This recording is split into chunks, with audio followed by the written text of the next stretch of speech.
আল্লাহ পাক পুরা পৃথিবীকে দেখিয়ে দিয়েছেন, যখন আফগানের মুজাহিদিরা, আফগানের তালেবানরা, পুরা পৃথিবী যখন আমেরিকাকে সুপার পাওয়ার বলে, পুরা পৃথিবী যখন আমেরিকার ভয়ে প্রকম্পিত, আফগানের পাহাড়ি মোল্লারা যারা একবেলা খাবার পেত তো অপর বেলা খাবার পেত না, তারা যখন ফাতাওয়াক্কাল আলাল্লাহ, আল্লাহর উপর তাওয়াক্কুল করেছে, ঈমানকে খালেস করেছে, পরিশুদ্ধ করেছে, সকল প্রকার মানব রচিত তন্ত্রমন্ত্র থেকে বের হয়ে এসে বিজয়ের একমাত্র রাস্তা জিহাদ ফি সাবিলিল্লাহ গ্রহণ করেছে, আফগানের হাতে আল্লাহ রাব্বুল আলামিন বিজয় দান করেছেন। বলেন ঠিক কিনা? আসসালামু আলাইকুম ওয়া রাহমাতুল্লাহি ওয়া বারাকাতুহু।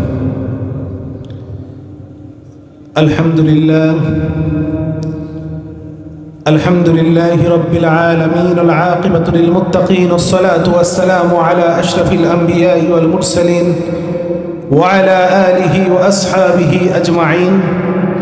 ওয়া নাশহাদু আন লা ইলাহা ইল্লাল্লাহু ওয়াহদাহু লা শারীকা লাহু ولا نذير له ولا شبيه له ولا مثال له ولا مثيل له ولا زد له ولا ند له ولا حد له ولا وقت له ولا زمان له ولا قبل له ولا بعد له ولا أول له ولا آخر له ولا بداية له ولا نهاية له، أحدا صمدا لم يلد ولم يولد ولم يكن له كفوا أحد.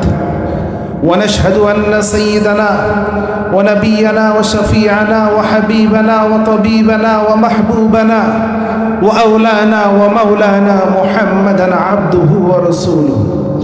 أما بعد، فأعوذ بالله من الشيطان الرجيم. بسم الله الرحمن الرحيم. سبحان الذي أسرى بعبده ليلا من المسجد الحرام إلى المسجد الأقصى الذي باركنا حوله. صدق الله المولانا العظيم وصدق رسوله النبي الكريم، ونحن على ذلك لمن الشاهدين والشاكرين، والحمد لله رب العالمين. الحمد لله، সমস্ত প্রশংসা সেই মহান রব্বুল আলামিনের দরবারে, যে আল্লাহ রব্বুল আলামিন আমাদেরকে মাগরিবের নামাজ আদায় করার পরে অত্যন্ত বরকতময় মোবারক এক মজলিসে বসার তৌফিক দান করেছেন। সকলেই শুকরিয়া আদায় করি আলহামদুলিল্লাহ। লক্ষ কোটি দরুদ ও সালাম সাইয়্যিদুল মুরসালিন খাতামুন নবিয়্যিন মুহাম্মদুর রাসূলুল্লাহ সাল্লাল্লাহু আলাইহি ওয়াসাল্লামের উপর। সম্মানিত হাজিরিন, আমরা উপস্থিত হয়েছি আল আকসা কনফারেন্স। আমি মনে করি সময়ের চাহিদা অনুযায়ী অত্যন্ত গুরুত্বপূর্ণ একটি কনফারেন্সের আয়োজন আজকের আয়োজকবৃন্দ করেছেন, আমি তাদের শুকরিয়া আদায় করছি। আমার জানা মতে বিশেষভাবে আল আকসা কনফারেন্স বা আকসা কেন্দ্রিক কোনো বিশেষ প্রোগ্রাম পাবনাতে এটাই প্রথম। আমরা আশা করছি আজকের এই প্রোগ্রাম থেকে যেমনইভাবে পাবনাতে অনুরূপভাবে বাংলাদেশের বিভিন্ন প্রান্তে এই প্রোগ্রাম থেকেই আরও একাধিক আল আকসা কনফারেন্স নামে বা আল আকসা হুরমতে আকসা বা আকসা কেন্দ্রিক বিভিন্ন কনফারেন্সের উৎসাহ বিভিন্ন এলাকার দ্বীনি ভাইরা গ্রহণ করবেন ইনশাআল্লাহ। আমি আমার আজকের আলোচনার যে বিষয় নির্ধারণ করা হয়েছে সেই বিষয়ে আলোচনায় চলে যাব। আমার আলোচ্য বিষয় হলো মসজিদুল আকসার ইতিহাস ও শ্রেষ্ঠত্ব। আমরা জানি এই কনফারেন্সটি, এই প্রোগ্রামটি একটি বুদ্ধিবৃত্তিক প্রোগ্রাম,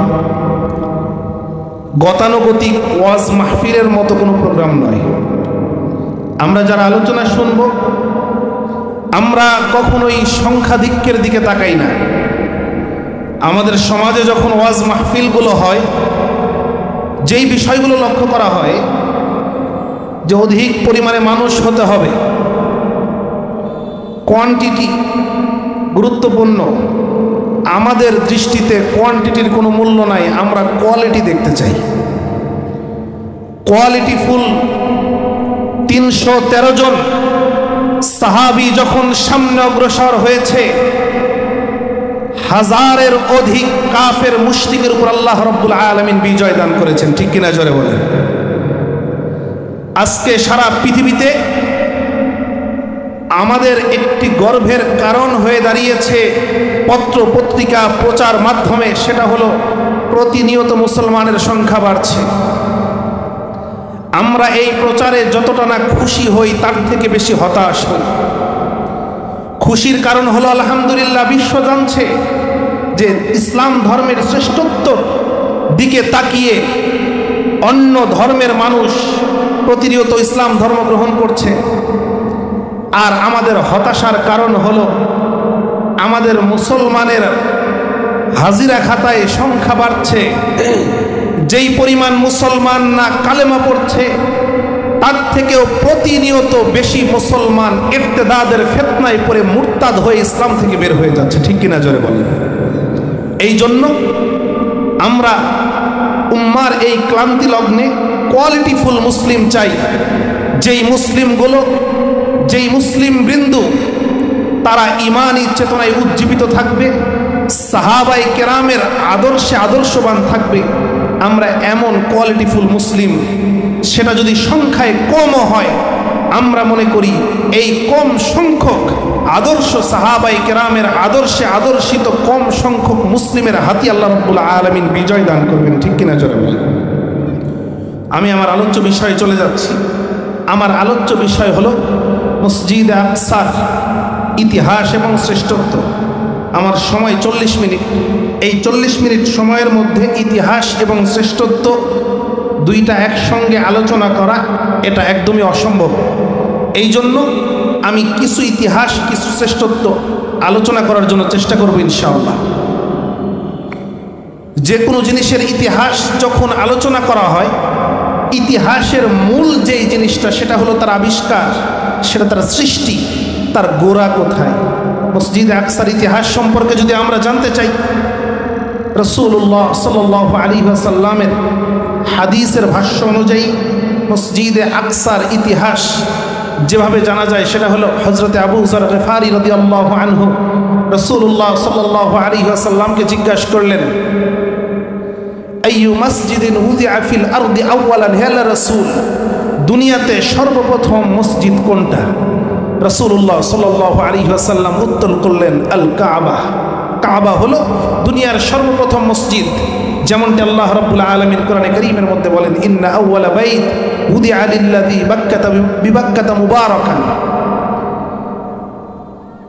সাহাবী জিজ্ঞাসা করলেন, হুম্মা আইয়ু, হে আল্লাহর রাসূল, এরপরে দুনিয়ার সর্বপ্রথম মসজিদ কোনটা?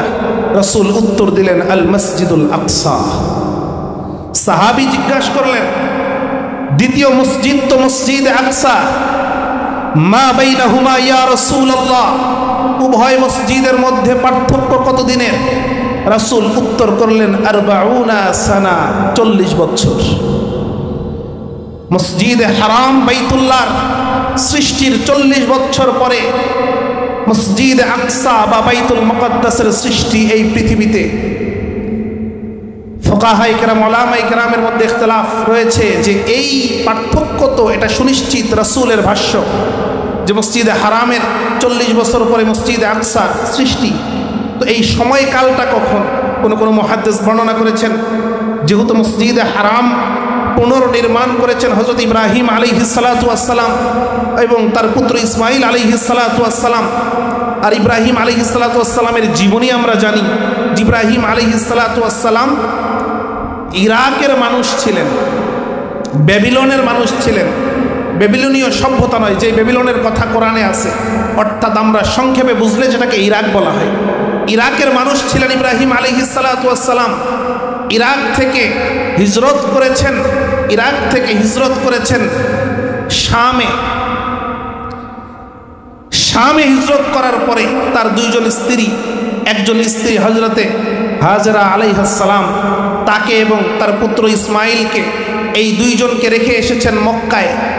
আর আরেকজন স্ত্রী এবং পুত্র সাহেরা আলাইহিস সালাম এবং পুত্র হযরত ইসহাক আলাইহিস সালাম, এই মা এবং সন্তানকে রেখেছেন ফিলিস্তিনে। ইব্রাহিম আলাইহিস সালাতু ওয়াস সালামের দুই পুত্রের মাধ্যমে দুই মসজিদ পৃথিবীতে সৃষ্টি হয়েছে, অর্থাৎ পুনর্সৃষ্টি হয়েছে। ইব্রাহিম আলাইহিস সালাতু ওয়াস সালাম এবং ইসমাইল আলাইহিস সালাতু ওয়াস সালাম মিলে নতুনভাবে বাইতুল্লাহকে সৃষ্টি করেছেন। যদিও বা এটাই প্রথম বাইতুল্লাহর সৃষ্টি না, কারণ কোরআনের মধ্যে আছে যে আয়াতে কারিমার মধ্যে ওয়াইদ ইয়ারফাউ ইব্রাহিমুল কওয়াইদা মিনাল বাইত, বাইতুল্লাহর ইরফাউ ইব্রাহিমুল কওয়াইদা, যে কি করলেন, বাইতুল্লাহর প্রাচীরকে উঁচু করলেন, মিনাল বাইত অর্থাৎ ঘরের সীমানা থেকে, তার মানে ঘর আগের থেকেই ছিল। তো বোঝা যায় ইব্রাহিম এবং ইসমাইল এই দুই পয়গম্বর মিলে বাইতুল্লাহ তৈরি করলেন, এবং ইসহাক এবং তার পুত্র হযরত ইয়াকুব আলাইহিস সালাতু ওয়াস সালাম এই দুই পয়গম্বর ইব্রাহিমের পুত্র এবং নাতি এই দুইজন মিলে জেরুজালেমে মসজিদুল আকসা নির্মাণ করলেন। হতে পারে এই ব্যবধান 40 বছরের।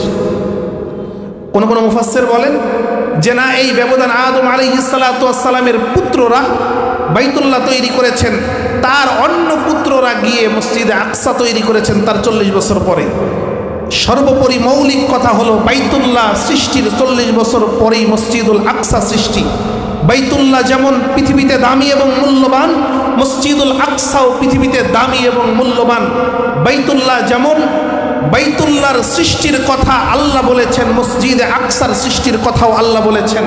বাইতুল্লাহর শ্রেষ্ঠত্বের কথা রাসূল হাদিসে বর্ণনা করেছেন, মসজিদে আকসার শ্রেষ্ঠত্বের কথাও রাসূল হাদিসে বর্ণনা করেছেন।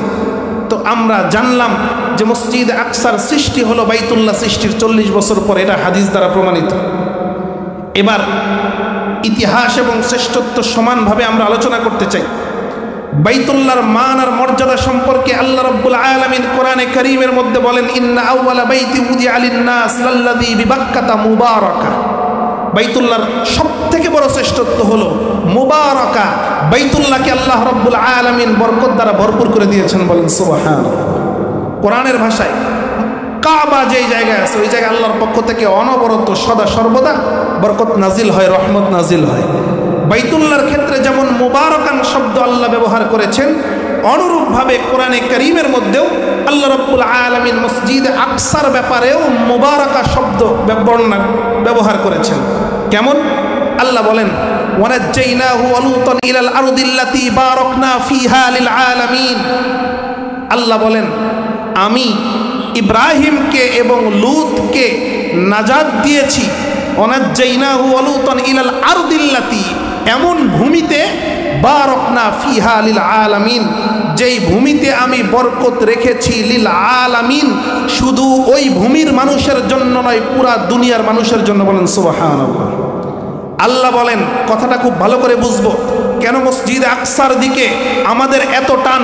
1000 মাইল দূরে মসজিদে আকসা, বাংলার জমিন থেকে আমরা মসজিদে আকসাকে ভালোবাসি, বাংলার জমিন থেকে আমরা মসজিদে আকসার হুররিয়ত চাই, বাংলার জমিন থেকে আমরা মসজিদে আকসার স্বাধীনতা চাই। কেন?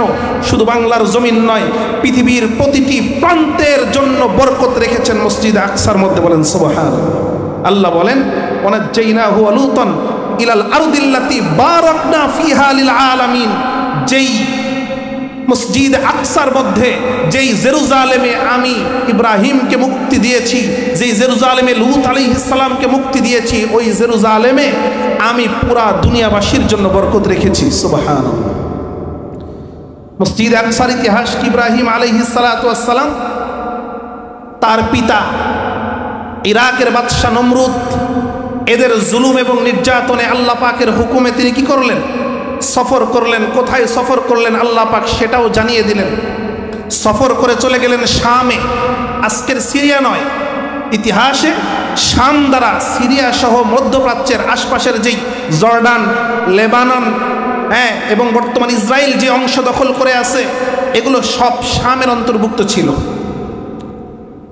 তো ইব্রাহিম আলাইহিস সালাতু ওয়াস সালাম সফর করে সিরিয়ায় চলে গেলেন এবং তার অবস্থান ছিল জেরুজালেমে। ওই জায়গা থেকে তিনি সফর করলেন মক্কায়, আল্লাহর হুকুমে, যে জায়গায় মক্কায় কেউ ছিল না। স্ত্রী এবং সন্তানকে মক্কায় রেখে আসলেন। ইব্রাহিম আলাইহিস সালাতু ওয়াস সালামের মাধ্যমে মক্কা আবাদ হলো। ইব্রাহিম আলাইহিস সালাতু ওয়াস সালামের মাধ্যমে মক্কা আবাদ হলো তার পুত্র ইসমাইল আলাইহিস সালাতু ওয়াস সালামকে দিয়ে। ইসহাক আলাইহিস সালাতু ওয়াস সালামের মাধ্যমে জেরুজালেম ফিলিস্তিন আবাদ হলো, অর্থাৎ ইব্রাহিমের দুই পুত্র, এক পুত্র মক্কা আবাদ করলেন, তার বংশধররা মক্কাবাসী, আর এক পুত্র জেরুজালেম আবাদ করলেন, অর্থাৎ আজকের যেই ফিলিস্তিন এটা নবী পয়গম্বর ইব্রাহিম আলাইহিস সালাতু ওয়াস সালামের বংশের পুণ্যভূমি। দুই জায়গায় দুই মসজিদ প্রতিষ্ঠিত হলো। ইতিহাস অনেক দীর্ঘ। ইব্রাহিম আলাইহিস সালাতু ওয়াস সালামের পুত্র ইসহাক আলাইহিস সালাম, তার পুত্র ইয়াকুব আলাইহিস সালাম, ইয়াকুব আলাইহিস সালাতু ওয়াস সালামের পুত্র হযরত ইউসুফ আলাইহিস সালাতু ওয়াস সালাম। ইউসুফ আলাইহিস সালামের ইতিহাস আমরা জানি। জেরুজালেমে থাকা অবস্থায় ইসহাক আলাইহিস সালাতু ওয়াস সালামের পুত্র ইয়াকুব আলাইহিস সালাতু ওয়াস সালামের জামানায় ওনারা জেরুজালেমে ছিলেন এবং জেরুজালেমের কর্তৃত্ব তাদের হাতে ছিল। হযরত ইউসুফ আলাইহিস সালাতু ওয়াস সালামকে কুয়োয় নিক্ষেপ করা হলো, তার ভাইয়েরা কুয়োয় ফেলে দিলেন, সেখান থেকে তাকে মিশরের বাজারে বিক্রি করে দেওয়া হলো। তিনি মিশরে চলে গেলেন। মিশরে যাওয়ার পরে একটা সময় গিয়ে আমরা জানি মিশরের কারাগারে তিনি বন্দী থাকলেন। বন্দিত্ব থেকে বের হয়ে আসার পরে আল্লাহ রাব্বুল আলামিন তাকে মিশরের মন্ত্রিত্ব দান করলেন। মিশরের যখন তিনি মন্ত্রী, ওই সময় আবার মিশর এবং জেরুজালেম তিনি তার ভাইদেরকে, বাবাকে মিশরে নিয়ে আসলেন। মিশর এবং জেরুজালেমের মধ্যে একটা সংযোগ তৈরি হলো, যাওয়া আসা তৈরি হলো। এখনও আমরা যদি জিওগ্রাফি ম্যাপ দেখি তাহলে দেখব মিশর এবং জেরুজালেমের মধ্যে, ফিলিস্তিনের মধ্যে সুন্দর এক পথ, যাওয়া আসার যেই পথ রয়েছে, এটার আবিষ্কারক ছিল হযরত ইউসুফ আলাইহিস সালাতু ওয়াস সালাম। এটাও পয়গম্বরের হাতে গড়া। একটা পর্যায়ে গিয়ে ফিলিস্তিন থেকে সকলেই মিশরে চলে আসলেন। মিশরে এই হযরত ইব্রাহিম আলাইহিস সালাতু ওয়াস সালামের বংশধর ইয়াকুব আলাইহিস সালাতু ওয়াস সালামের পর থেকে বলা হয় তাদেরকে বনি ইসরাইল। তারা এখন মিশর আবাদ করছেন। তদানীন্তন পৃথিবীতে মিশর ছিল সবথেকে বড় সুপার পাওয়ার। মিশরে অবস্থান করতে করতে একটা পর্যায়ে গিয়ে প্রায় 150 বছর পরে মিশরের কর্তৃত্ব চলে গেল ফেরাউন নামে এক বাদশার হাতে, যে ছিল কাফের। ফেরাউনের আমলে আমরা জানি মিশরে জন্মগ্রহণ করলেন হযরতে মূসা আলাইহিস সালাতু ওয়াস সালাম। ইতিহাস দ্বারা আমরা কি বুঝলাম? আমার উদ্দেশ্য মসজিদে আকসা, কিন্তু একটা চেইন বোঝানোর চেষ্টা করছি। ইব্রাহিম আলাইহিস সালাতু ওয়াস সালামের পুত্ররা ইসহাক আলাইহিস সালাম, ইয়াকুব আলাইহিস সালাম, তারা জেরুজালেমে ছিলেন। ইউসুফ আলাইহিস সালামের কারণে ইয়াকুব আলাইহিস সালাম মিশরে চলে গেলেন। মিশরে যাওয়ার পরে মিশর ইউসুফ আলাইহিস সালাতু ওয়াস সালামের রাজত্ব, এর পরবর্তীতেও ইসলামী খেলাফত, ইসলামী হুকুমত ছিল। একটা সময় গিয়ে ফেরাউনের হাতে মিশরের ক্ষমতা চলে গেল। মূসা আলাইহিস সালাতু ওয়াস সালাম জন্মগ্রহণ করলেন। মূসা আলাইহিস সালাতু ওয়াস সালামকে মিশরে থাকতে দেওয়া হলো না। একটা সময় গিয়ে মূসা আলাইহিস সালাতু ওয়াস সালাম মিশর থেকে আল্লাহ পাকের হুকুমে লোহিত সাগর পার দিয়ে চলে গেলেন অন্য ভূমিতে। লোহিত সাগর পাড়ি দিয়ে মূসা আলাইহিস সালাতু ওয়াস সালাম কোথায় গেলেন? লোহিত সাগর পাড়ি দিয়ে আল্লাহ পাক তাকে নির্দেশ করেছিলেন যে সাগর পাড়ি দিয়ে আবার তোমাকে জেরুজালেম যেতে হবে। কেন? মূসা আলাইহিস সালাতু ওয়াস সালামের পূর্বপুরুষই তো ইউসুফ আলাইহিস সালাতু ওয়াস সালাম, তার পূর্বপুরুষই তো হযরত ইয়াকুব আলাইহিস সালাম, তার পূর্বপুরুষ ইসহাক আলাইহিস সালাম, তার পূর্বপুরুষ ইব্রাহিম আলাইহিস সালাতু ওয়াস সালাম। মূসা আলাইহিস সালাতু ওয়াস সালামকে আবার জেরুজালেমে পাঠিয়ে দেওয়া হলো। কেন? তাদের পূর্বপুরুষের জমিন ফিলিস্তিন, এই জমিনকে পবিত্র করতে হবে, এই জমিনকে দখল করতে হবে মুশরিকদের হাত থেকে। এই জায়গায় ইতিহাস একটি কথা আছে। মূসা আলাইহিস সালাতু ওয়াস সালাম কি করলেন? মিশর থেকে নদী পার যখন হলেন, ফেরাউন ডুবে মরলো, তো মূসা আলাইহিস সালাতু ওয়াস সালাম তো, ফেরাউন তো মারাই গেছে, তো আবার তো মূসা আলাইহিস সালাতু ওয়াস সালাম মিশরে ফিরে আসতে পারতেন। কেন আসলেন না? এই জন্য আসলেন না যে আল্লাহ পাকের হুকুম ছিল মিশরে ফিরে যাওয়া নয়। মূসা আলাইহিস সালাতু ওয়াস সালামের প্রতি আল্লাহর হুকুম ছিল ফিলিস্তিন দখল করা, মসজিদে আকসা তার পুণ্যভূমিকে দখল করা। আল্লাহ রাব্বুল আলামিন কোরআনে কারীমের মধ্যে আয়াতের মাধ্যমে এটা জানিয়ে দিয়েছেন, ইয়া কওমি উদখুলুল আরদাল মুকাদ্দাসাতাল্লাতী কাতাবাল্লাহ। হে কওম, তোমরা কি করো? আল আরদাল মুকাদ্দাস, অর্থাৎ পবিত্র ভূমিতে তোমরা প্রবেশ করো। সেই পবিত্র ভূমি দ্বারা ফিলিস্তিন উদ্দেশ্য। মূসা আলাইহিস সালাতু ওয়াস সালাম তার জাতিকে বললেন, আল্লাহর হুকুম আমরা এখন যেই ময়দানের মধ্যে আছি, পিছনে আমাদের নদী, এরপরে তার পিছে আমরা রেখে এসেছি মিশর। আল্লাহর হুকুম পিছন দিকে ফিরে যাওয়া নয়, বরং আল্লাহর হুকুম হলো সামনের দিকে অগ্রসর হওয়া, আল আরদাল মুকাদ্দাস, পবিত্র ভূমির দিকে অগ্রসর হওয়া এবং সেটাকে দখল করা। আল্লাহ রাব্বুল আলামিন বলছেন যে তুমি সেটা দখল করো। মূসা আলাইহিস সালাম যখন তার উম্মতদেরকে বললেন, বনি ইসরাইলকে বললেন, বনি ইসরাইল রাজি হলো না। আল্লাহর পক্ষ থেকে তাদের উপর আযাব আসলো। 40 বছর তারা মরুভূমির মধ্যে ঘুরতে থাকবে, তিহ ময়দানে ঘুরতে থাকবে। এটা ছিল মরুভূমি, নদী পার হয়ে এটা মরুভূমি, যার কারণে মরুভূমির জন্যই তো সেখানে কোনো পানির ব্যবস্থা নেই। আল্লাহ রাব্বুল আলামিন পাথর থেকে পানির ব্যবস্থা করলেন। খাবার নেই, আল্লাহ রাব্বুল আলামিন মান্না সালওয়া নাজিল করলেন। মূসা আলাইহিস সালাতু ওয়াস সালাম, আমার মূল বলার উদ্দেশ্য হলো মূসা আলাইহিস সালাতু ওয়াস সালামের প্রতি আল্লাহর হুকুম ছিল ফিলিস্তিন দখল করা, মসজিদে আকসাকে আবার স্বাধীন করা। এটা মূসা আলাইহিস সালাতু ওয়াস সালামের প্রতি আল্লাহর বিধান ছিল। মূসা আলাইহিস সালাতু ওয়াস সালাম তার জাতিকে নিয়ে ফিলিস্তিন দখল করতে পারেন নাই, দখল করেন নাই, কিন্তু তার দিলের ব্যথা কি ছিল? বুখারীর বর্ণনা, মূসা আলাইহিস সালাতু ওয়াস সালাম আল্লাহ পাকের কাছে দোয়া করেছেন, হে আল্লাহ, আমরা মসজিদে আকসা দখল করতে পারি নাই, তবে তুমি আমার মৃত্যু। বুখারীর বর্ণনা, মূসা আলাইহিস সালাম বলেন আল্লাহকে দোয়া করে, হে আল্লাহ, তুমি আমার মৃত্যু মসজিদে আকসার এত নিকটে দান করো, এমন জায়গায় আমাকে দাফন করা হবে, অন্তত পক্ষে আমাকে যেই জায়গায় দাফন করা হবে ওই জায়গা থেকে যেন ঢিল নিক্ষেপ করলে মসজিদে আকসায় গিয়ে পড়ে। রাসূলুল্লাহ সাল্লাল্লাহু আলাইহি ওয়াসাল্লাম এই হাদিস বর্ণনা করে রাসূল বলেন, তোমরা যদি আমাকে মসজিদে আকসায় নিয়ে যাও তাহলে আমি মূসার কবর তোমাদেরকে দেখিয়ে দিতে পারবো। বলেন সুবহান। মূসা আলাইহিস সালাতু ওয়াস সালামের দিলে মসজিদে আকসা স্বাধীন করা, মসজিদে আকসায় আবার সেজদা হবে, মসজিদে আকসায় আর কোনো শিরিক চলবে না, এই পূর্ণ ভূমি, এই বরকতময় ভূমিতে এক রবের ইবাদত হবে, এই স্বপ্ন নিয়ে, এই ব্যথা নিয়ে মূসা আলাইহিস সালাতু ওয়াস সালাম দুনিয়া থেকে বিদায় নিয়েছেন। মসজিদে আকসা মূসা আলাইহিস সালাতু ওয়াস সালামের হাতে স্বাধীন হয় নাই, কিন্তু মূসা আলাইহিস সালাতু ওয়াস সালামের যেই সমস্ত সঙ্গী ছিলেন তাদের মধ্যে কেউ কেউ চেয়েছেন হারুন আলাইহিস সালাতু ওয়াস সালামেরও বিদায় হয়ে গেছে। ওই 40 বছরের মধ্যেই বিদায় হয়ে যাওয়ার পরে হযরতে মূসা আলাইহিস সালাতু ওয়াস সালামের ইন্তেকালের পরে তার যিনি শাগরেদ ছিলেন, খাদেম ছিলেন, হযরতে ইউশা ইবনে নুন, ইউশা ইবনে নুন, তার হাতে তিনি গুটি কয়েক সঙ্গী নিয়ে, আল্লাহ পাক তাকে নবুয়তি দান করেছিলেন, গুটি কয়েক সঙ্গী নিয়ে মসজিদে আকসা দখল করেছিলেন জিহাদের মাধ্যমে। ইতিহাস অনেক দীর্ঘ, কিভাবে দখল করলেন ওটা অনেক বড় আলোচনা। হযরত ইউশা ইবনে নুন উনি গিয়ে মসজিদে আকসাকে দখল করলেন। আমালেকা গোত্র ছিল এই জায়গায় অত্যন্ত গুরুত্বপূর্ণ একটি পয়েন্ট। ক্বালু ইন্না ফিহা কওমান জাব্বারিন, যখন তাদেরকে বলা হলো যে আল্লাহর হুকুম, তোমরা মসজিদ আকসায় যেই আমালিকারা বসবাস করছে তোমরা তাদের কাছে যাও, তাদের সঙ্গে জিহাদে অবতীর্ণ হও, আল্লাহ তোমাদেরকে স্বাধীনতা দান করবেন। এইবার তারা বলছে ক্বালু ইন্না ফিহা কওমান জাব্বারিন, আমরা তাদের সঙ্গে কিভাবে যুদ্ধ করব? তারা তো অত্যন্ত কঠোর এবং শক্তিধর সুপার পাওয়ার, আমরা তাদের সঙ্গে যুদ্ধ করতে পারবো না। কারা বলেছিল? বনি ইসরাইল বলেছিল। আজকের প্রেক্ষাপটের সঙ্গে আমরা যদি মিলাতে যাই, আজকের সারা পৃথিবীতে মুসলমানদের উপর নির্যাতন আর নিপীড়ন চালাচ্ছে আজকের আমেরিকা সুপার পাওয়ার হয়ে বসে আছে, মুসলিম দেশগুলোর উপর নির্যাতন আর নিপীড়ন চালাচ্ছে।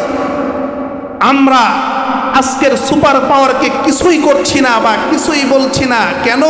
কওমান জাব্বারিন, আমরা বনি ইসরাইল যেইভাবে আমালেকা গোত্রকে শক্তিধর মনে করে নিজেদেরকে জিহাদ থেকে বিরত রেখেছিল, আজকের মুসলমানরা, আজকের আমেরিকা, আজকের ইসরায়েল মুসলমানদের উপর নির্যাতন নিপীড়ন চালাচ্ছে, কিন্তু তাদের সঙ্গে আমরা লড়তে ভয় পাই। কেন? ইন্না ফিহা কওমান জাব্বারিন, কেন?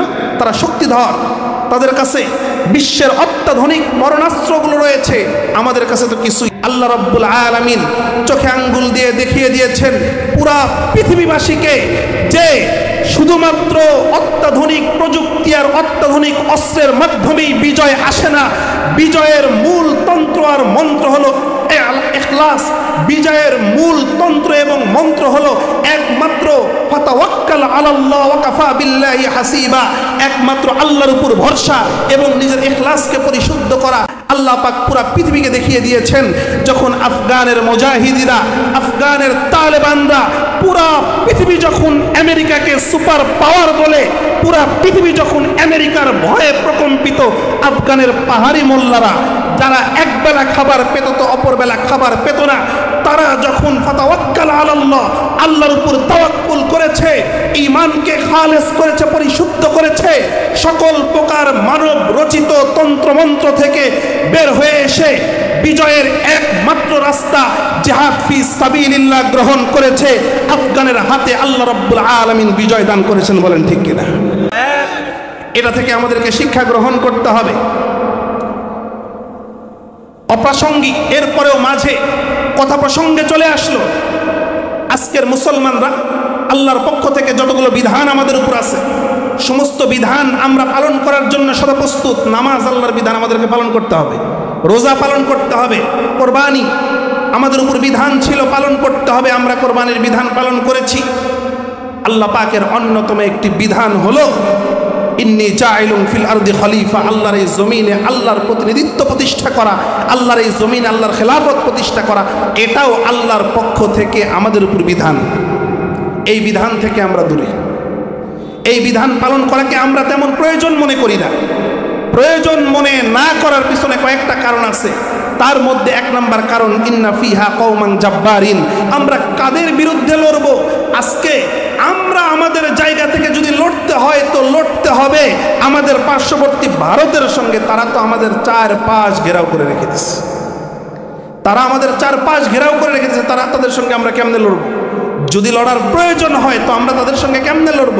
তাদেরকে আমরা জাব্বারিন মনে করছি, তাদেরকে আমরা শক্তিধর মনে করছি, তাদেরকে আমরা পরাশক্তি মনে করছি।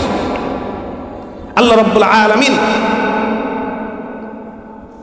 সময় সংক্ষিপ্ত, আল্লাহ রাব্বুল আলামিন আফগানের বিজয় দেওয়ার মাধ্যমে পুরা পৃথিবীবাসীকে দেখিয়ে দিয়েছেন যে বিজয় কখনো কোয়ান্টিটির মধ্যে নাই, বিজয় কখনো পরাশক্তির মধ্যে নাই।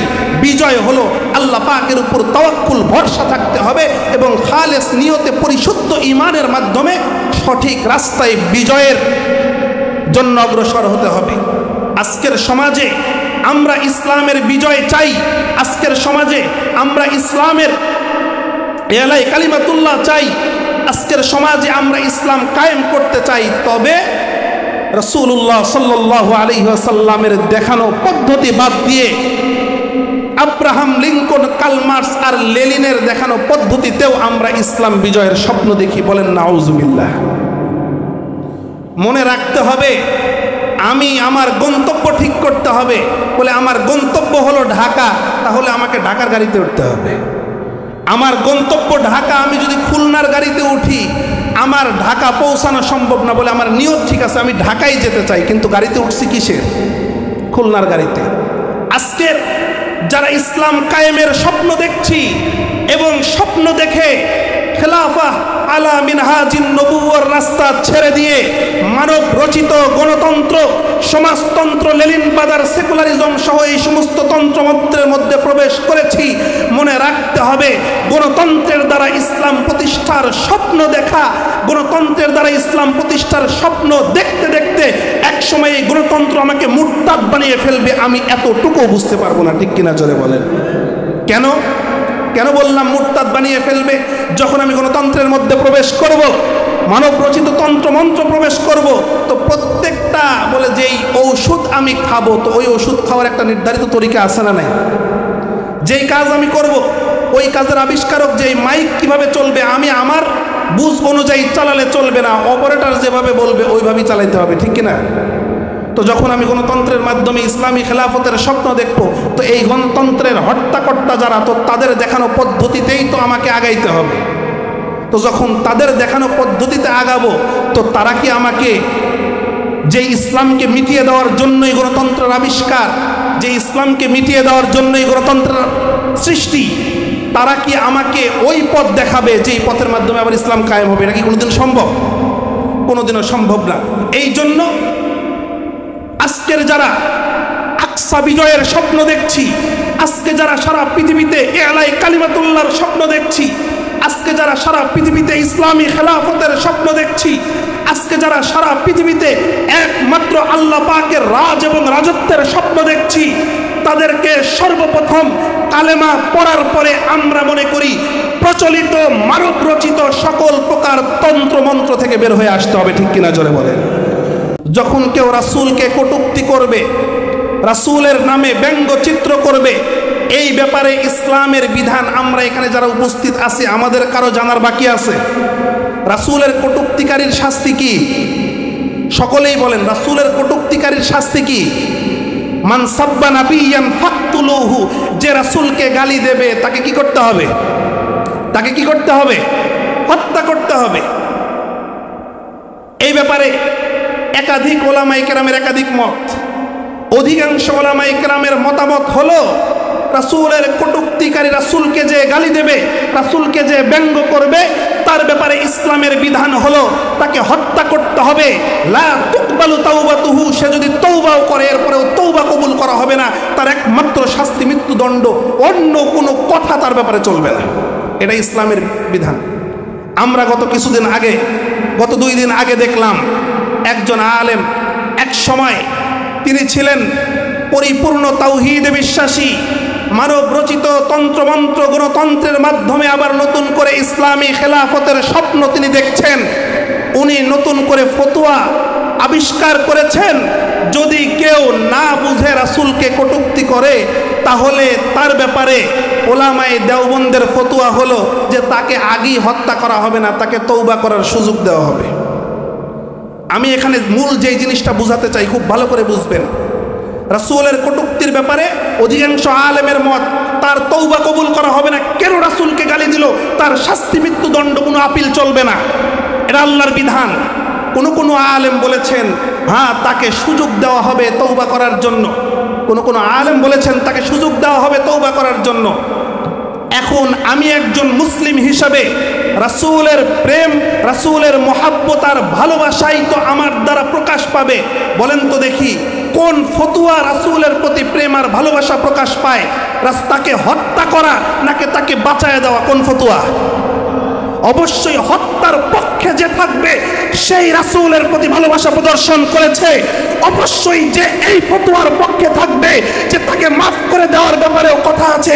আমরা মনে করি শাহজাদে রাসূলের পক্ষ অবলম্বন করে একজন শাহজাদে রাসূলকে মুক্ত করে দেওয়ার পক্ষ অবলম্বন করছে, তার মানে গণতন্ত্রের মধ্যে যখনই আমি প্রবেশ করব, রাসূল প্রেম থেকে আস্তে আস্তে আমাকে বের করে অবশ্যই মানব রচিত তন্ত্রমন্ত্রের প্রেম আমার মধ্যে প্রবেশ করিয়ে দেওয়া হবে। ঠিক কিনা জোরে বলেন? আজকের এই আল আকসা কনফারেন্সে যদিও বা এটা অপ্রাসঙ্গিক, মনে রাখতে হবে রাসূলের প্রেম আর ভালোবাসার প্রশ্নে দুনিয়ার কোনো প্রসঙ্গ চলবে না। যখন কেউ রাসূলকে কটূক্তি করবে, রাসূলকে ব্যঙ্গ করবে, রাসূলের ব্যাপারে কালাম করবে, সমস্ত বিধানকে পিছে ফেলে তার ব্যাপারে সিদ্ধান্ত গ্রহণ করাই একজন মুমিনের সর্বপ্রথম দায়িত্ব এবং কর্তব্য।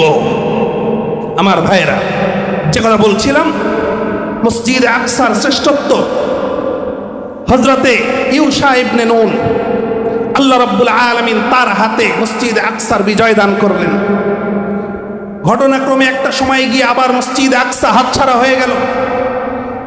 এর 150 থেকে 200 বছর পরে হযরতে শামুইল আলাইহিস সালাতু ওয়াস সালামের মাধ্যমে আল্লাহ রাব্বুল আলামিনের নির্দেশ অনুযায়ী আবার মুজাহিদরা মসজিদ আকসার দিকে অগ্রসর হলো। হযরতে দাউদ আলাইহিস সালাতু ওয়াস সালাম এর মাধ্যমে মসজিদ আকসা আবার বিজয় হলো। মসজিদ আকসাকে কেন্দ্র করে হযরত দাউদ আলাইহিস সালাতু ওয়াস সালাম ইসলামিক স্টেট, ইসলামী খেলাফা প্রতিষ্ঠিত করলেন, ইসলামী খেলাফা কায়েম করলেন। হযরতে সুলাইমান আলাইহিস সালাতু ওয়াস সালামের মাধ্যমে মসজিদ আকসাকে আবার পুনর্নির্মাণ করা হলো, যে ইতিহাস আমরা সকলেই জানি। এইভাবে কালের আবর্তে একটা সময় গিয়ে আবার মসজিদ আকসা অন্যদের দখলে চলে গেল। হযরত ঈসা আলাইহিস সালাতু ওয়াস সালাম জন্মের পরে মসজিদে আকসার খাদেম হয়ে গেলেন, মসজিদে আকসায় থাকলেন। যেহেতু সময় সংক্ষেপে, এই জন্য সংক্ষেপে বলে যাচ্ছি। তো মসজিদে আকসার সঙ্গে আমাদের যে কয়টি সম্পর্ক, এক নাম্বার যেটা বললাম সেটা হলো হযরত মূসা আলাইহিস সালাতু ওয়াস সালামের, ইব্রাহিম আলাইহিস সালাতু ওয়াস সালামের সন্তানরা এই মসজিদ প্রতিষ্ঠিত করেছে। দুনিয়াতে মৌলিক একটি কথা আমরা বলতে চাই। আজকের নাস্তিকরা একটা কথা বলে যে মসজিদে আকসা মূসা আলাইহিস সালাতু ওয়াস সালামের অনুসারী যারা, যেমন ইহুদিরা বলে যে মসজিদে আকসা তাদের পুণ্যভূমি, ভালো কথা। খ্রিস্টানরা বলে ঈসা আলাইহিস সালাতু ওয়াস সালাম ছিলেন, তো মসজিদে আকসা খ্রিস্টানদের পুণ্যভূমি। মুসলিমরা বলে মসজিদে আকসা আমাদের। তো সকলেই নিজের দাবি করে, আবার দেখা যায় ইতিহাস অনুযায়ী সকলেরই সম্পৃক্ততা মসজিদে আকসার সঙ্গে। তাহলে মসজিদে আকসাকে আমরা ভাগ করি, মুসলমানদের কিছু দেই, খ্রিস্টানদের কিছু দেই, ইহুদিদের কিছু দেই। ব্যাপারটা কি তাই? মনে রাখতে হবে ব্যক্তিগত সম্পত্তি আর একটা হলো জাতীয় সম্পত্তি। যে কোনো জাতীয় সম্পত্তি নির্ধারণ হয় আদর্শের ভিত্তিতে, ঠিক কিনা? আওয়ামী লীগের কোনো এক অফিস একজন আওয়ামী লীগের নামে দান করে দিছে, যে এই অফিস আওয়ামী লীগের নামে আমি ওয়াকফ করে দিলাম। বলেন তো দেখি, ওই অফিসে কাদের নিয়ন্ত্রণ চলবে? যারা বঙ্গবন্ধু বা শেখ মুজিবের আদর্শের অনুসারী, তাই না? একজন বলল এই অফিস আমি বিএনপির নামে দান করে দিলাম, এই অফিস কাদের নিয়ন্ত্রণে চলবে? যারা জিয়াউর রহমানের আদর্শের সৈনিক, তাদের নিয়ন্ত্রণে চলবে। এখন কথা হলো, আওয়ামী লীগের নামে ওয়াকফ করা ক্লাব বা অফিস কিছুদিন পরে শেখ হাসিনা যখন পালালো, তো আওয়ামী লীগের অফিসের ওই নিয়ন্ত্রক যারা ছিল তারা সবাই বিএনপি হয়ে গেল। তারা সবাই কি হয়ে গেল? বিএনপি হয়ে গেল। তাহলে কি এই জায়গাটা এখন তাদের হয়ে গেল? নাকি যেই ব্যক্তি দান করেছে যে এটা আওয়ামী লীগের অফিস, মানে বঙ্গবন্ধুর আদর্শের যারা, সে একজন হোক দুইজন হোক, এটা চিরদিন তাদের জন্যই থাকবে? ব্যাপারটা তাই না? ব্যক্তির আদর্শ পরিবর্তন হতে পারে, কোনো ব্যক্তি পরিবর্তন হয়ে যেতে পারে। আজকের ইহুদি এবং খ্রিস্টানরা তারা কি মূসা আলাইহিস সালাতু ওয়াস সালামের প্রকৃত অনুসারী? আজকের খ্রিস্টানরা ঈসা আলাইহিস সালাতু ওয়াস সালামের প্রকৃত অনুসারী? যদি প্রকৃত অনুসারী হতো তাহলে তো মুহাম্মদ সাল্লাল্লাহু আলাইহি সাল্লামকে গ্রহণ করতো, কারণ তাওরাত, ইনজিল, জাবুর সব জায়গায় মুহাম্মদ সাল্লাল্লাহু আলাইহি সাল্লামের ভবিষ্যৎবাণী আছে। তার মানে তারা আদর্শচ্যুত হয়েছে। আর জাতীয় প্রতিষ্ঠান প্রতিষ্ঠিত হয় আদর্শের ভিত্তিতে। মসজিদে আকসা প্রতিষ্ঠিত হয়েছিল একমাত্র এক রবের ইবাদত যারা করবে তারাই মসজিদে আকসায় থাকতে পারবে। সুতরাং কিয়ামত পর্যন্ত এক রবের অনুসারী যারা মসজিদে আকসা, তাদের যারা আদর্শচ্যুত হবে তারা মসজিদে আকসা থেকে বঞ্চিত হবে। আজকের ইহুদিরা আদর্শচ্যুত হয়েছে, কারণ তাওরাতে মুহাম্মদ সাল্লাল্লাহু আলাইহি ওয়াসাল্লামের ভবিষ্যৎবাণী আছে, তারা সেটা গ্রহণ করে নাই। তার মানে তারা ইহুদি থেকে তারা কি প্রকৃত তাওরাতের অনুসারী আর নাই। ঈসা আলাইহিস সালামের ইনজিলের মধ্যে আছে মুহাম্মদ সাল্লাল্লাহু আলাইহি ওয়াসাল্লামের অনুসরণের কথা, খ্রিস্টানরা সেটা গ্রহণ করে নাই। তার মানে প্রকৃত ঈসার অনুসারীও তারা না, তারা আদর্শচ্যুত হয়েছে। তার মানে মসজিদ আকসা তাদের নয়, মসজিদ আকসা শুধুই তাদের যারা এখনো পর্যন্ত ওই আদর্শের উপর আছে, আর তারা হলো বর্তমান মুসলিম উম্মাহ, ঠিক কিনা জোরে বলেন? এই জন্য আজকের নাস্তিকদের এই যুক্তি দেওয়ার কোনো সুযোগ নাই যে মসজিদ আকসা আমরা ভাগ বাটোয়ারা করে দিই। সর্বশেষ কথা, আকসার শ্রেষ্ঠত্ব সম্পর্কে সময় 5 মিনিটের সর্বশেষ কথা যেটা বলে যাব, যে মসজিদ আকসার সম্পর্ক শুধু ইব্রাহিম আলাইহিস সালামের সঙ্গে নয়, মসজিদ আকসার সম্পর্ক শুধু হজরতে ইসহাক আলাইহিস সালামের সঙ্গে নয়, হজরত ইয়াকুব আলাইহিস সালামের সঙ্গে নয়, হজরত ইউসুফ আলাইহিস সালাম সহ হজরত ঈসা আলাইহিস সালাম, হজরত মূসা আলাইহিস সালাম তাদের সঙ্গে নয়, মসজিদ আকসার এক গভীর এবং নিবিড় সম্পর্ক মুহাম্মদুর রাসূলুল্লাহ সাল্লাল্লাহু আলাইহি ওয়াসাল্লামের সঙ্গে। কিভাবে? তার খুব সংক্ষেপে দুই একটা কথা বলবো। কোরআনে কারীমের মধ্যে আল্লাহ রাব্বুল আলামিন বলেন আলিফ লাম মিম গুলিবাতির রুম। এই আয়াতের প্রেক্ষাপট কি? পারস্যের মূর্তি পূজকরা ফিলিস্তিন দখল করেছিল, সেই তুলনায় রোমানরা ছিল খ্রিস্টান। মূর্তি পূজকদেরকে হটিয়ে খ্রিস্টানরা ফিলিস্তিনের দখল নিচ্ছিল তখন মক্কার মুসলমানরা আনন্দিত হয়েছে। মক্কার মুসলমানরা কি হয়েছে? আনন্দিত হয়েছে। ব্যাপারটা খুব সূক্ষ্ম। খ্রিস্টানদের পক্ষ অবলম্বন ব্যাপারটা এরকম নয়। ব্যাপারটা হলো তদানীন্তন সময়ের যারা খ্রিস্টান ছিল, বহু খ্রিস্টান ইসলামে এসেছে, এবং ওই সময়ের খ্রিস্টান যারা ছিল তারা তো প্রকৃত কেতাব, আহলে কেতাব ছিল। তুলনামূলক ওই সময়ের যারা মূর্তি পূজক ছিল, যখন খ্রিস্টানরা তাদের উপর বিজয় হলো, রাসূল সাল্লাল্লাহু আলাইহি ওয়াসাল্লাম নিজে খুশি হয়ে গেলেন। আমরা অনেক সময় বাংলাদেশে কি করি, খেলা হয় আর্জেন্টিনা আর ব্রাজিল, আমরা কেউ আর্জেন্টিনার পক্ষ নেই, কেউ ব্রাজিলের পক্ষ নেই, নেই কি নেই না? সম্পূর্ণ হারাম, ঈমান চলে যাবে। তো আর্জেন্টিনার পক্ষ অবলম্বনকারী যখন আর্জেন্টিনা গোল দেয় সে খুশি হয়ে যায়, তার মানে সে কার পক্ষে? আর্জেন্টিনার পক্ষে। সে কি চায়? যে আর্জেন্টিনার বিজয় হোক। মসজিদে আকসা যখন মূর্তি পূজকদের হাত থেকে উদ্ধার হলো, রাসূল সাল্লাল্লাহু আলাইহি ওয়াসাল্লাম আয়াত নাজিল হলো, রাসূল খুশি হয়ে গেলেন, সমস্ত সাহাবী খুশি। তার মানে বোঝা যায় মসজিদে আকসার হুররিয়ত, সকল প্রকার শিরক থেকে মুক্ত থাকে, রাসূল সাল্লাল্লাহু আলাইহি ওয়াসাল্লামের বড় খুশির কারণ ছিল। 2 নম্বর মুতার যুদ্ধ এবং তাবুকের যুদ্ধ, রাসূল সাল্লাল্লাহু আলাইহি ওয়াসাল্লাম প্রেরণ করেছিলেন সাহাবায়ে কেরামকে, যেই যুদ্ধ ছিল রোমানদের বিরুদ্ধে, আর রোমানদের তদানীন্তন হেডকোয়ার্টার ছিল মসজিদে আকসা, ওই জেরুজালেমের দিকে রাসূল সাল্লাল্লাহু আলাইহি ওয়াসাল্লাম সৈন্যবাহিনী সাহাবায়ে কেরামকে প্রেরণ করেছেন। মুতার যুদ্ধ যেই জায়গায় হয়েছে, ওই জায়গা থেকে জেরুজালেমের দূরত্ব ছিল মাত্র 100 কিলোমিটার। রোমানদেরকে পরাজিত করা মানেই মুসলমানদের বিজয় হওয়া। রাসূল সাল্লাল্লাহু আলাইহি ওয়াসাল্লাম রোমানদের বিরুদ্ধে বাহিনী প্রেরণ করেছেন, তার মানে জেরুজালেম উদ্ধারের জন্য রাসূল সাল্লাল্লাহু আলাইহি ওয়াসাল্লাম সেনাবাহিনী প্রেরণ করেছেন। জেরুজালেমের বিরুদ্ধে, তদানীন্তন খ্রিস্টানদের বিরুদ্ধে জিহাদ করা, জেরুজালেম পুনরুদ্ধার করা রাসূল সাল্লাল্লাহু আলাইহি ওয়াসাল্লামের চাহিদা ছিল।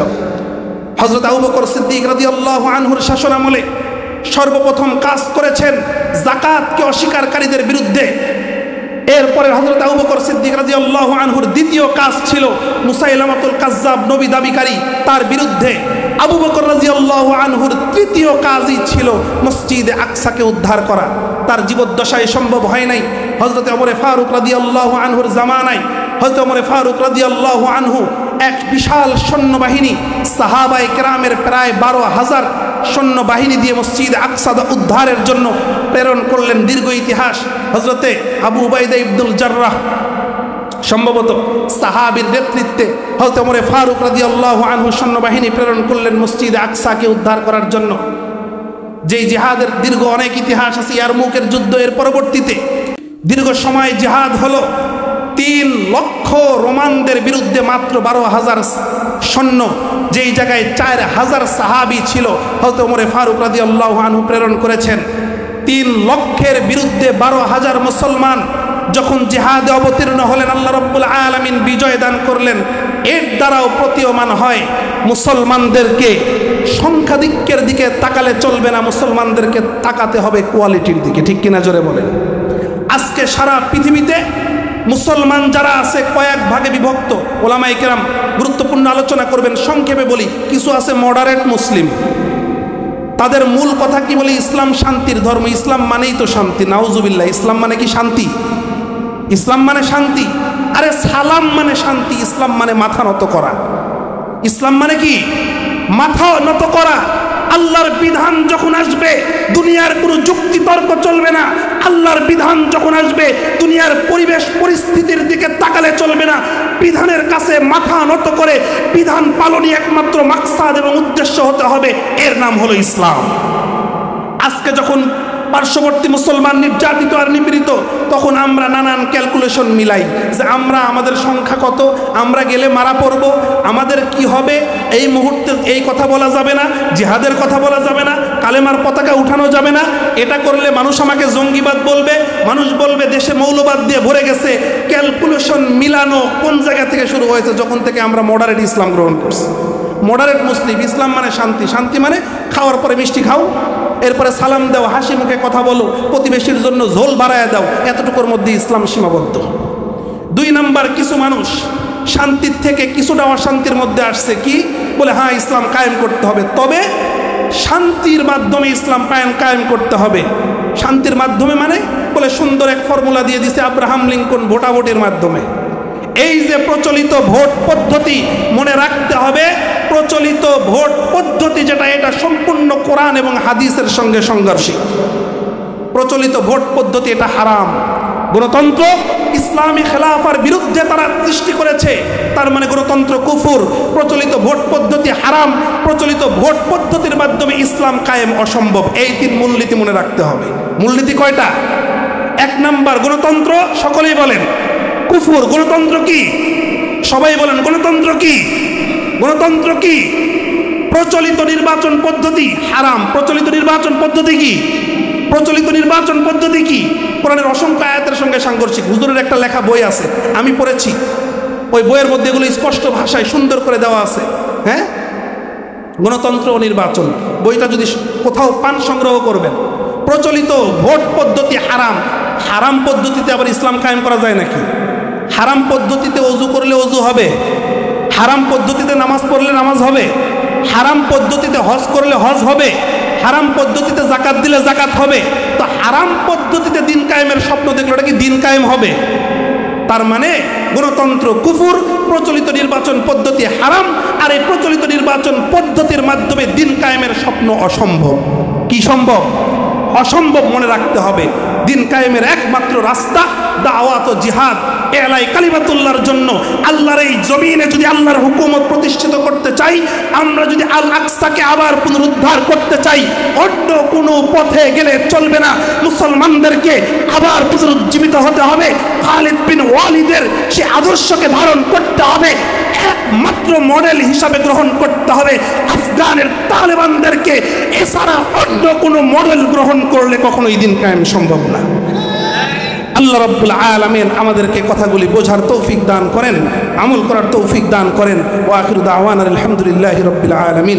আসসালামু আলাইকুম ওয়া রাহমাতুল্লাহি ওয়া বারাকাতুহু।